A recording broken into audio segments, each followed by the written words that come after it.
O cenário político brasileiro e americano está, sem dúvida, marcado por uma crescente sensação de incerteza e pânico.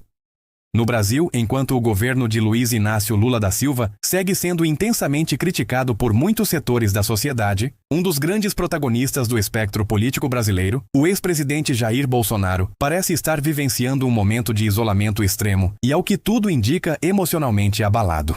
Segundo relatos da imprensa, Bolsonaro está enfrentando episódios de crises de choro, um reflexo de sua atual situação política, onde se vê abandonado por muitos dos aliados que outrora estavam ao seu lado. A causa principal dessa situação está no afastamento dos governadores bolsonaristas, que gradualmente abandonaram a ideia da anistia e o apoio irrestrito a Bolsonaro. A estratégia que antes dominava o discurso político de Bolsonaro e seus seguidores agora está sendo deixada de lado.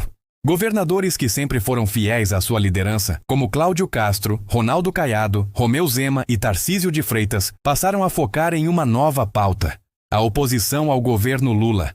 Esta mudança de postura é, sem dúvida, uma tentativa de se distanciar de Bolsonaro e ocupar o protagonismo no espectro de oposição ao atual governo. Se você quer ter seu comentário lido e comentado por nós aqui do canal, clique neste botão com o cifrão indicado na figura doando R$ 25 e escreva seu comentário pago. Lembrando a vocês de curtirem o vídeo, não deixarem de se inscreverem no canal e ativar o sininho para que o YouTube te notifique toda vez que nós postarmos mais um vídeo do canal. Além disso, a própria figura de Eduardo Bolsonaro, até pouco tempo considerado uma espécie de herdeiro político do pai, tem sido gradualmente escanteada. Durante um bom tempo, o foco de sua atuação política estava em sua relação com figuras internacionais, como Donald Trump, e em questões como as tarifas e as relações comerciais. No entanto, após a operação no Rio de Janeiro, que envolveu figuras importantes do bolsonarismo, o noticiário mudou radicalmente. Em vez de continuar defendendo pautas que o vinculavam ao ex-presidente, os governadores bolsonaristas passaram a se destacar como os principais críticos do governo Lula. O tom do discurso político mudou para um ataque mais incisivo, e a mídia, incluindo gigantes como a Globo e a CNN, tem se dedicado a colocar esses governadores como protagonistas da oposição. Essa virada no cenário político não passa despercebida, especialmente para Bolsonaro e seus aliados. O antigo grupo de apoio que antes dividia as manchetes com seus ataques ao governo Lula, agora parece ter desaparecido, dando lugar a uma nova força política, que almeja tomar o lugar de Bolsonaro como a principal oposição ao atual governo. O próprio Eduardo Bolsonaro, que ainda tentava manter alguma relevância com suas posturas radicais, viu sua influência diminuir significativamente. Suas declarações sobre a inutilidade das reuniões de Lula com Trump, por exemplo, ficaram em segundo plano diante da crescente movimentação dos governadores bolsonaristas em se distanciar do ex-presidente. Mas a situação de Bolsonaro não se limita apenas a questões políticas. Recentemente, o Supremo Tribunal Federal, STF, agitou ainda mais o cenário político com a marcação do julgamento de Eduardo Bolsonaro e Paulo Figueiredo, ambos denunciados por coação no curso de um processo relacionado à investigação das ameaças feitas ao STF durante o governo Bolsonaro. Essa investigação tem repercussões graves, uma vez que aponta para a tentativa de manipulação política e intimidação de ministros do Supremo. Além disso, a investigação revela práticas de terrorismo econômico, como o caso de Gustavo Guerra, que incentivou correntistas do Banco do Brasil a fecharem suas contas devido a supostas sanções internacionais, que na verdade eram falsas. Isso caracteriza claramente um crime de terrorismo econômico, algo que não pode ser ignorado. A denúncia contra Eduardo Bolsonaro é um momento crucial, pois coloca o deputado federal em uma posição delicada. O STF, em sua primeira turma, marcará o julgamento na próxima semana, e tudo indica que o resultado será uma decisão unânime de condenação. A primeira turma, composta por 4 ministros, deverá votar de forma decisiva contra o parlamentar. A saída de Luiz Fux da primeira turma, que migrou para a segunda, deixa claro que a decisão será de 4-0. E isso tem implicações sérias para Eduardo Bolsonaro. Caso a denúncia seja aceita, o processo contra ele dará início a uma série de reveses políticos. O pior para Eduardo Bolsonaro é que ele não está apenas sendo processado. Sua defesa, feita pela Defensoria Pública da União, é uma tentativa clara de adiar os rumos do caso. Porém, a ausência de um advogado particular especializado coloca o deputado em uma situação ainda mais vulnerável. Ele já demonstrou em diversas ocasiões que não tem grande interesse em resolver o processo, e seus atos, incluindo a escolha de não constituir um advogado, apenas agravam sua posição. Isso coloca em dúvida a eficácia de sua defesa e o torna um alvo mais fácil para a condenação. Além disso, Eduardo Bolsonaro está em uma situação complicada do ponto de vista jurídico e político. Ele se encontra em uma espécie de exílio nos Estados Unidos e, segundo fontes, não tem qualquer intenção de retornar ao Brasil. Isso o coloca em uma posição de réu foragido, mesmo sem um mandado de prisão formal. Se ele decidir não voltar ao Brasil, perderá o seu mandato como deputado federal, o que o tornará inelegível para futuras eleições. A possibilidade de uma prisão iminente quando terminar seu mandato também é real. O impacto disso será significativo para Bolsonaro e seus aliados.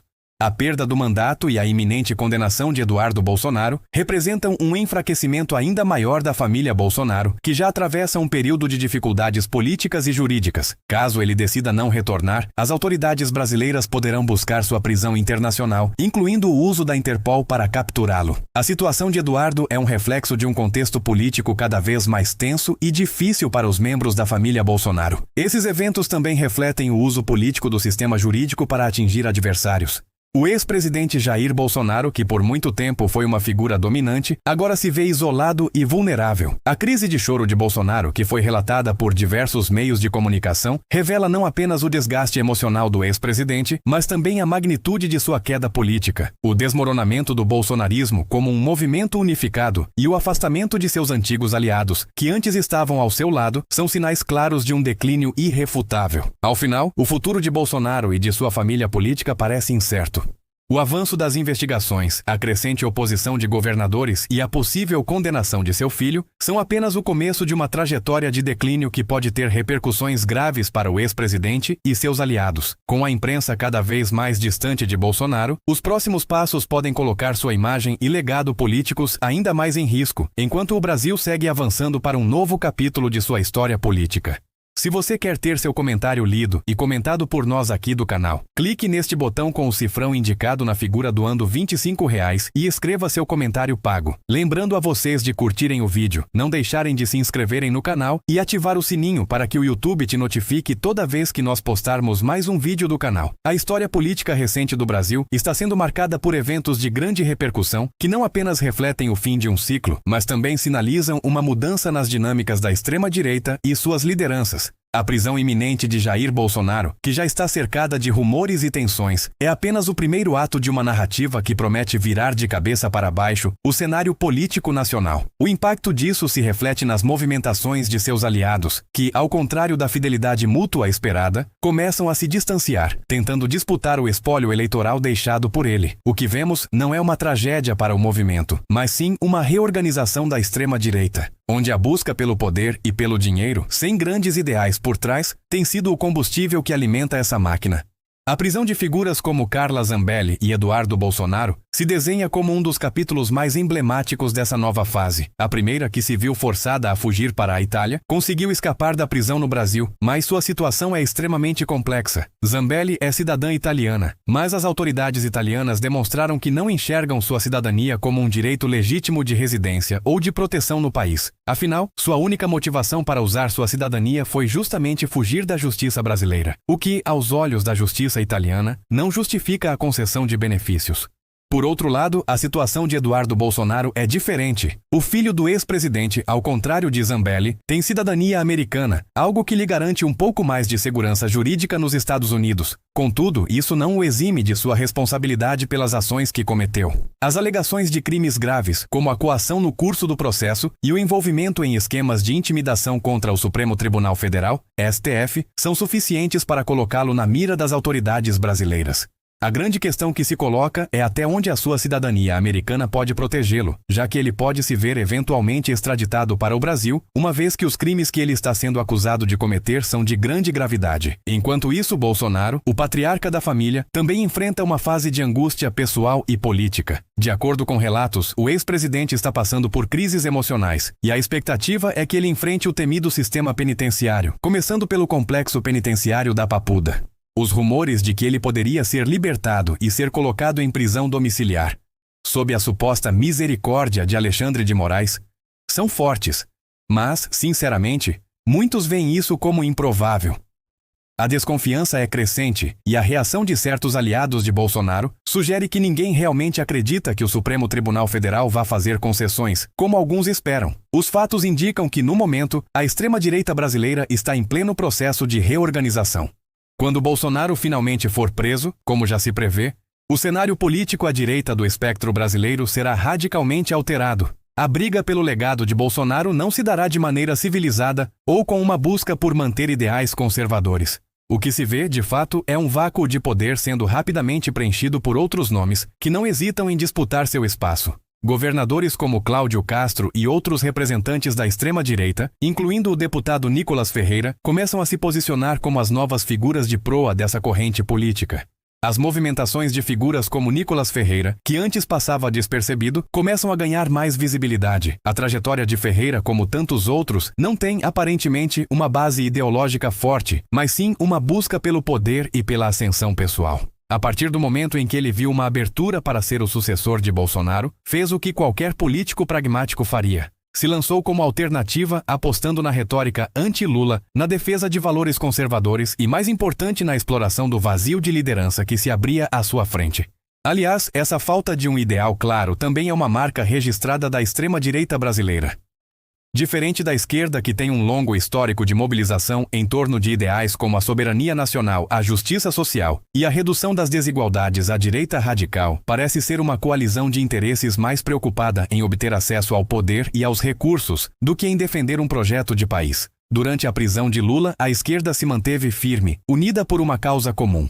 Os petistas e outros grupos progressistas resistiram à ideia de que a prisão de Lula fosse uma sentença definitiva para a política brasileira. E muitos lutaram ativamente pela liberdade de seu líder. No entanto, a situação na extrema-direita é bem diferente. Quando Bolsonaro for preso ou formalmente condenado, seus aliados não hesitarão em se distanciar dele. Eles não defendem uma causa maior, não estão comprometidos com uma ideia de Brasil melhor ou mais justo. O que os une é o poder, a possibilidade de acesso a recursos públicos e o jogo de alianças com empresários, o que torna a política deles totalmente pragmática. Bolsonaro, que antes exercia um controle autoritário sobre esse bloco, agora se vê isolado e até abandonado, à medida que seus aliados lutam para assumir o lugar que ele deixa vago. Esse comportamento pode ser ilustrado pelo caso de Cleitinho, um bolsonarista eleito graças ao apoio do ex-presidente, mas que, agora que já está no cargo, parece ter se distanciado de Bolsonaro, dizendo que já pagou seu apoio. A declaração dele é reveladora. Para muitos desses políticos, a relação com Bolsonaro nunca foi sobre ideais ou lealdade, mas sim sobre o que poderiam ganhar com isso. Se você quer ter seu comentário lido e comentado por nós aqui do canal, clique neste botão com o cifrão indicado na figura doando R$25 e escreva seu comentário pago. Lembrando a vocês de curtirem o vídeo, não deixarem de se inscreverem no canal e ativar o sininho para que o YouTube te notifique toda vez que nós postarmos mais um vídeo do canal.